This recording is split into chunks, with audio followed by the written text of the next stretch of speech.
Welcome to Let's Talk About It. I am your host, LaShantra Waits.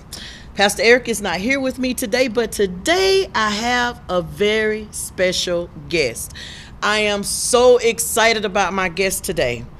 My guest is not only my friend, my best friend, one of my best friends, Minister Jimmy Watford Jr., all the way from Dothan, Alabama. Roll Tide.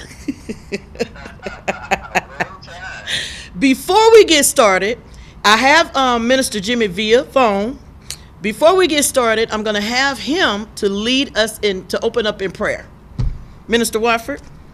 Yes, ma'am. Can you hear me? Yes, loud and clear. Loud and clear. Okay, let us go to God in prayer. Father, we thank you for allowing us to reach out all the way to Omaha, Nebraska, Father, just to share your word and share your gifts that you've bestowed upon us across the airwaves. Father, and right now, we're just asking that everyone that hears this broadcast, every ear that hears it, every eye that sees it, Father, that their life and their strength and their courage is increased through you, Father, for we know that all things can be done through you, Father, and all of our strength comes from you, Father, and if we just trust in you, Father, that all the things that we're asking upon this simple earth, with this simple life, in this simple human form that you've given us, Father, can be done and delivered through you. So we ask these blessings, we ask you to cover this broadcast in your precious Son, Jesus' name, we pray. Amen. Amen. Before I tell you what our topic is, let me tell you a little bit about my friend, Mr. Watford. We have been friends since 6th grade. Am I right, Mr. Watford? Jimmy? That's right. 6th grade. We met in chorus. That's right. We met in chorus before I got kicked out. We met in chorus. That's right. So we have been friends for, I'm not going to tell, well, y'all already know how old I am anyway because I said on another show. So we met in 6th grade. What's that, 12? 13? How old are you then, Jimmy? Yeah, we're around up in there, 12, 13. So, and I'm 43 years old, and this has been my friend. When I've given my testimony before about calling a friend when I was going through and who told me to write a book. This is the man. Like, I am so excited about today's show. I cannot wait until he gets here. So our topic today is really going to throw you off because it is the C word. Oh, the C word. The C word. Yes. The C word. Let me tell you about Mr. Watford. Mr. Watford is not only a minister, not only my best friend, but he's also executive director of 360 Ministry Outreach, which I am so blessed to be a part of. He has organized events such as Tied to the Community back in Dothan, Alabama with young men, with male mentoring, and the concept of strengthening life skills is what he teaches. He's also done seminars on a couple of thoughts for married couples, for single people that are thinking about getting married, or just single people, period. So it's called A Couple of Thoughts, where he teaches the C word, which is what we are about to get into, which is what, Mr. Watford? The C word is concepts, and concepts is the biggest little word that I know. Hey. That's right. We did a show on the concept of marriage. And so I talked to Minister Watford, and I told him, I said, hey, listen, let's explain concepts. Period. Right. Let's just break it down. So I'm going to give it over to him. And I'm just going to, again, get in where I fit in. But I want him to explain concept, what he teaches, and why it's so important for you to know this. Okay? Minister Watford, you have the floor. Okay, well, I thank you, first of all, for allowing us this platform. And quickly, as specific as I can be via phone, just explaining to people that may be struggling in life. It could be financially, it could be in relationships, it could be in your social situations at your job. It could be just personally, you know that there are some things that you desire to be, or some things that you desire to have, that are just not coming to pass. And as Scripture says, in the book of Romans 12 and 2, it says, do not be conformed to this world, but be ye transformed by the renewing of your mind. And I know we've heard this scripture a ton of times, but what we do with 360 is we go in just a little bit deeper and specific about what it is that you need to change in your mind. So when we talk about the word concept, the word concept is your basic overview or your world lens on very simple subjects. So concept is the basis of which you think about big things. For example, when we teach about concepts, we teach that everyone has a concept about something that's going to affect them in everything. Everything being everything. So there are 6 basic concepts that, especially when you're seeking a relationship, there are 6 basic conceptual things that you need to know about yourself before you can be harmonious with anyone else. Number one is, what is your concept, not your mom's, not your dad's, what is your concept on the word love? What does love mean to you? If you ask the average person, they probably would say, well, I never really thought about what love means to me. I just know when it doesn't feel right. Okay, well, we really have to concentrate on and go in a little bit deeper with some of our facilitators of what that word means. Number 2, after love, what is your concept of man? Here's what's interesting, men. Women and men have concepts of what man means to them. Your concept as a man could be based on macho masculinity, and her concept of man could be based on sensitivity and security. But both of you have a concept of these words. Number 3, what is your concept of woman? Women have a concept of woman, and men have a concept of woman. And before I get into the next 3, I have to explain that your concepts are either one or 2 ways. Your concepts are either universal concepts or they are isolated concepts. The problems we have in relationships is when we come into a relationship with an isolated concept, meaning that just myself and a couple of other people may believe that this is the concept of love, or this is the concept of man, and this is the way a woman should be. That is what we call an isolated concept. Well, a universal concept is actually the opposite. It's a kind of a one-size-fits-all. If you truly have an understanding of love, you can take that concept anywhere in the world and it will be received whether you spoke the language or not, because love is universal. Amen. Come on. Amen. Okay, so then number 4, we have love, we have man, we have woman, and then we have family.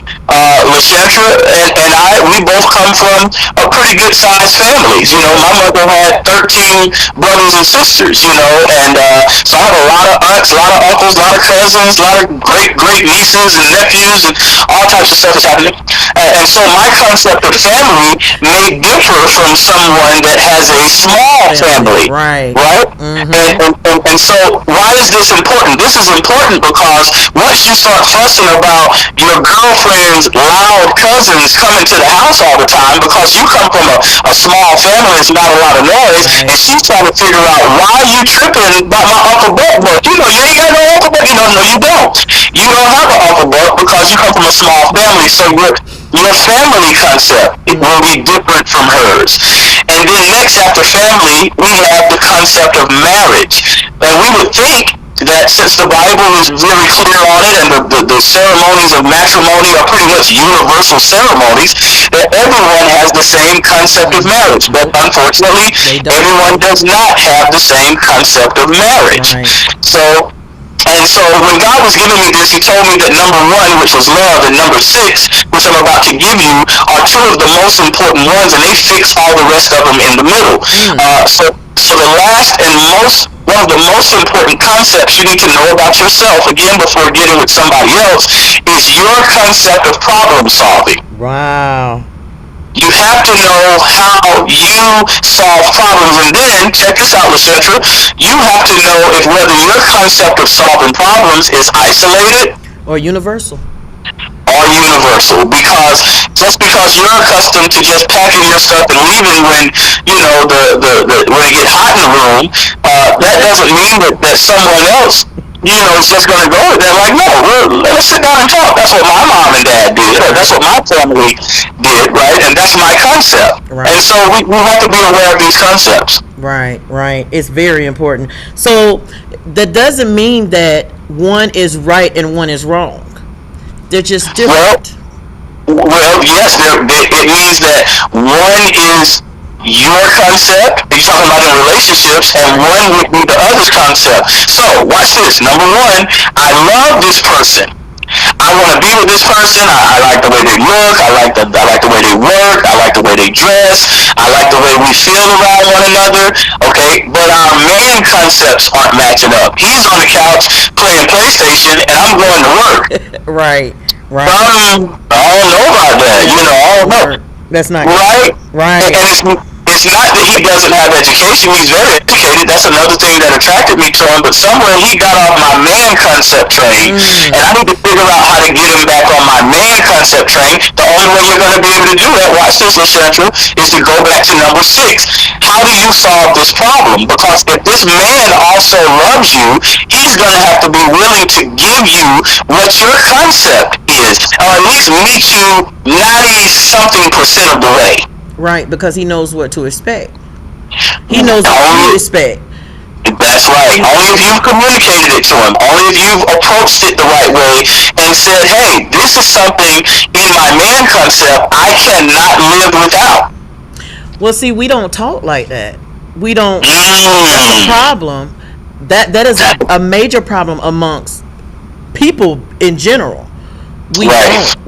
Now, let me tell you about us women, Jimmy. I'm going to tell on us, okay? We'll have this long, drawn-out list, and it has nothing to do with concept. Why? Because everything is visual. Right. Everything is on the outside, and they think because a woman will say, "Well, he got to have a job."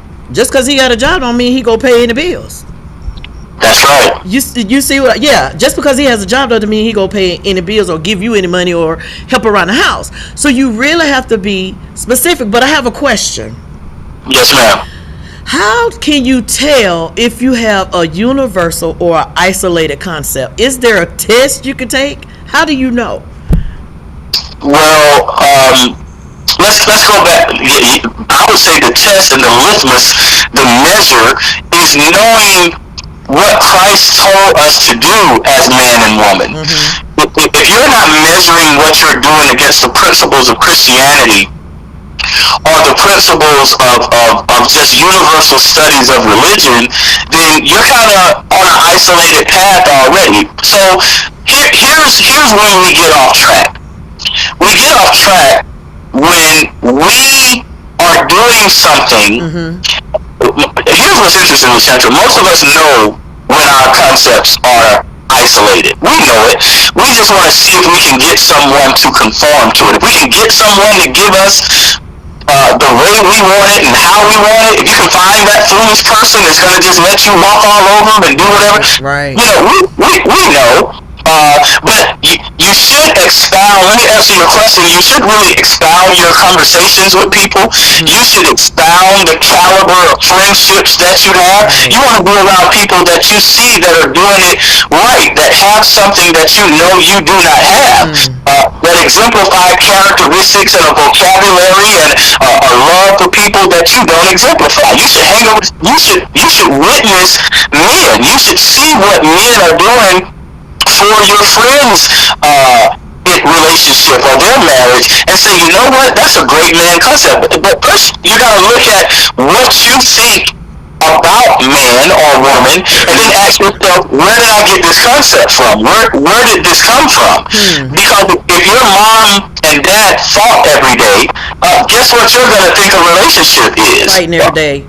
Okay, and so if your mom and dad, if your dad physically beat your mom, you're going to think a man doesn't love you unless he beat you. That's right. And so if dad was an alcoholic, you're going to look for men in bars. I mean, it's just a simple process by which we accumulate these concepts, but they're very real. Yeah, I just had this conversation yesterday about these examples that you gave, and I was trying to explain that if you're in an environment or the circumstances, and let's say being you're being raped or you're being molested, right? And Right. from the time you were very young, you're going Right. to think that is normal. Right. Like you said, like the drinking and the beating of the parent, you're going to think, even though you've seen different, to you that's abnormal. Right. And so I was trying to explain that because they couldn't understand how that could be normal, but you grew up in it and you're seeing it over and over. You come in this world not knowing anything, and there's this Right. other C word, because you said concept, conform, Right. and there's another word, condition. Right.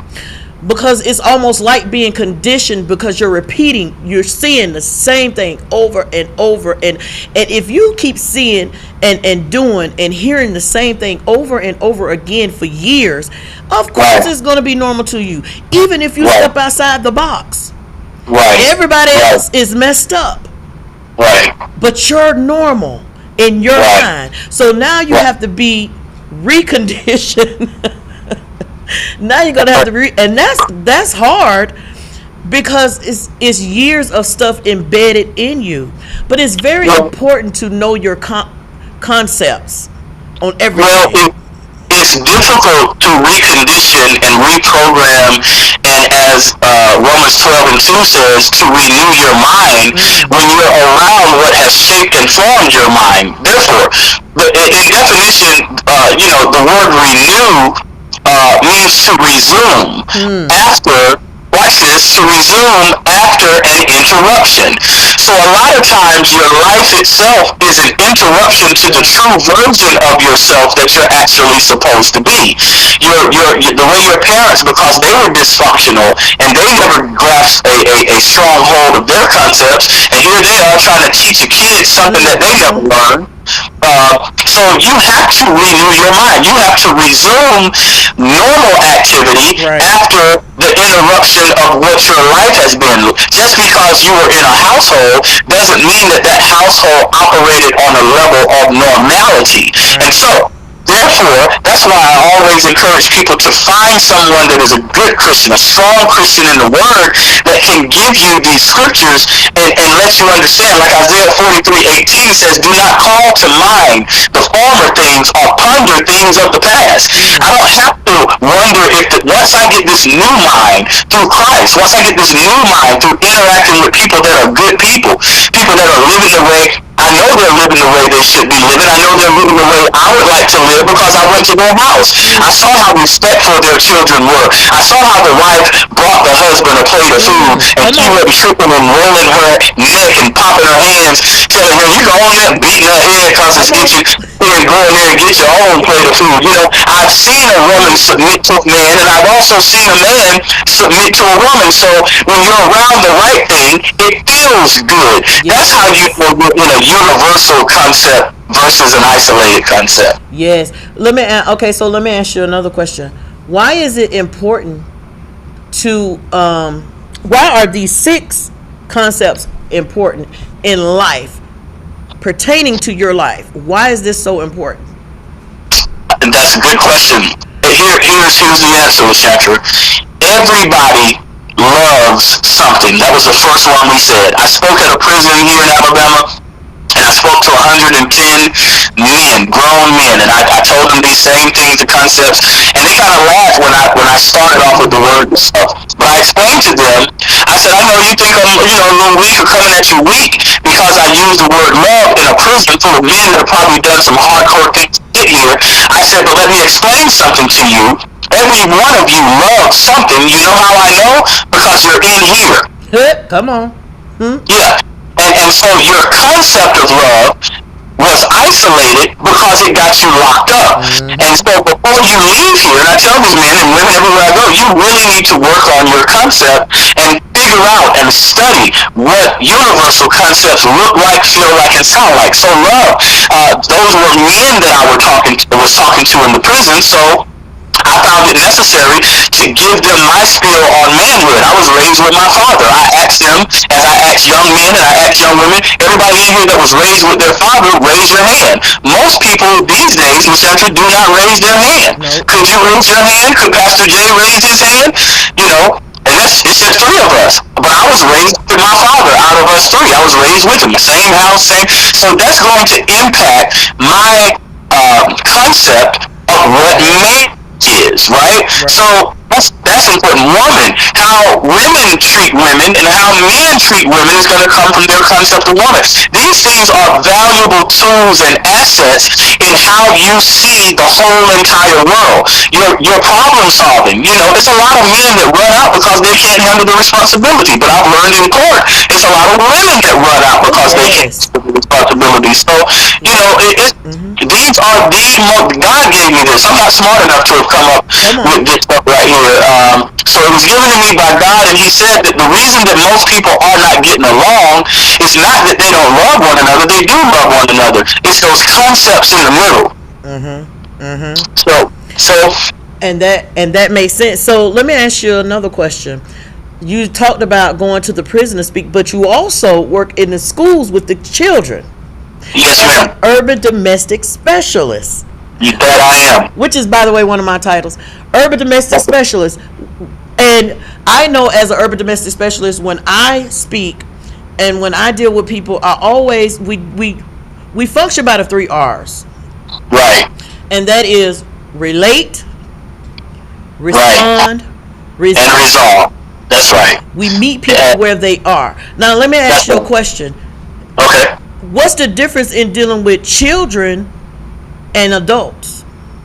There's really no difference because age does not dictate someone's mental capacity. And I had this conversation with a man the other day. He said to me, it actually was a lady at the school. She said, with age comes wisdom. I said, well, man, there must be some young old people walking around here, because if that was a fact, I said, it sounds great as a cliche, but with age, wisdom does not come if you're not around wise people. You have to be around wise people to get wisdom. It doesn't just come because you had a 35th birthday. Come on now, because I Oh, that's right. That's right. So you have to be around wise people. So I look at a lot of adults as children, you know, because mentally, you know, if they've never heard and really sat down and thought about these concepts, then conceptually they still are children. They're immature in knowing the driving force that's going to make them successful or make them fail. So, Jimmy, tell the people what you actually do in the school. What is your job? Well, first, I guess I could kind of answer that by telling what the purpose of 360 Ministry Outreach is. Our purpose is to assume and assure that multidimensional aspects of all human life are nurtured, developed, and guided through proper, safe, spiritual guidance. Why is it important? And I really want you to say, because this is a problem that I see here in Nebraska, okay? Yeah. Why is it so important, and 360 does this, to meet people where they are? We have 5 minutes left. Why is it important to meet people where they are? Because that's where they are. And it's going to be impossible for you to tell someone that hasn't strengthened their legs in Christ, that haven't strengthened and broadened their lung capacity to breathe and walk long distances in Christ, to come up to the top of the mountain because you made it there, and they have no idea the concept of walking up a mountain. They didn't even know the mountain was there, and here we are screaming at them to come up to the top. It's better up here. And, you know, sometimes you got to come down into the valley and deal with people. You got to resurrect those dry bones. Can they live? If you have faith that they can live, they will live. But if you don't have the tools to resurrect those dry bones, then you're just talking in the wind.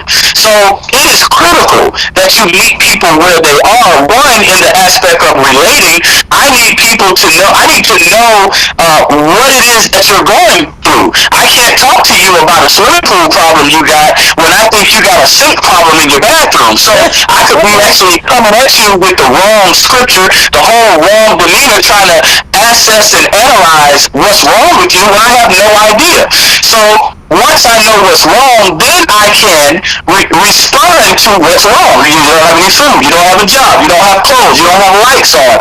But I'm trying to tell you about coming to church, and you can't hear me right now because all of those things are in the way. So now I can respond because I related to you.